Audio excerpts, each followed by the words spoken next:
સુરતમાં અવનવી ચોરી અને ઠગાયોની ઘટના બને છે ત્યારે વેપારીને સસ્તામાં ગોલ્ડ એટલે કે સોનું આપવાના બહાને ઠગી લેવાયા હતા, જે 4 ઠગો વરાછા પોલીસે ઝડપી પાડ્યા છે। વાત એમ છે કે ઠગોએ વેપારીને સસ્તામાં ગોલ્ડ આપવાનું કહી 87 લાખ રૂપિયા આંગળીયા દ્વારા મોકલવા જણાવ્યું હતું। જોકે વેપારીએ જે આંગળીયા પેઢીમાં રૂપિયા જમા કરાવ્યા તે આંગળીયા પેઢી જ ઠગોએ બોગસ ઊભી કરી હતી અને વેપારી જેવા આંગળીયા પેઢીમાં રૂપિયા આપી બહાર નીકળ્યા કે તરત જ રૂપિયા લઈ ઠગો ભાગી છૂટ્યા હતા અને ત્રીજા માળેથી રૂપિયા ભરેલી બેગ ફેંકતા પણ ઠગો સીસીટીવી કેમેરામાં કેદ થયા હતા।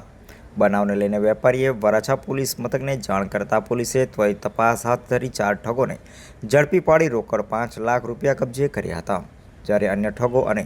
રોકડા રૂપિયા કબજે લેવા પોલીસે કવાયત હાથ ધરી છે। શહેરના વરાછા પોલીસ સ્ટેશન વિસ્તારમાં ફરિયાદી સાથે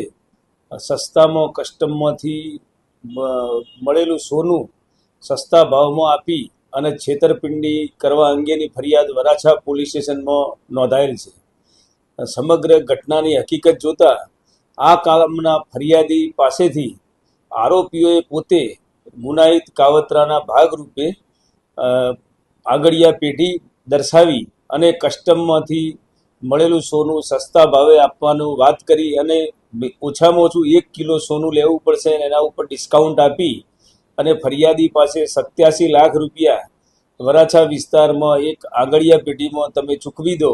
એમ કહી અને એ નાણાંની ચૂકવણી કરાવી અને પોતે સોનું નહીં ચૂકવી અને ફરિયાદીને અન્ય જુદી જુદી જગ્યાએ સોનાની ડિલિવરી માટે મોકલી અને મોબાઈલ ફોન સ્વિચ ઓફ કરી અને નાસી જઈ ગુનો કર્યા અંગેની ફરિયાદ નોંધવામાં આવેલી।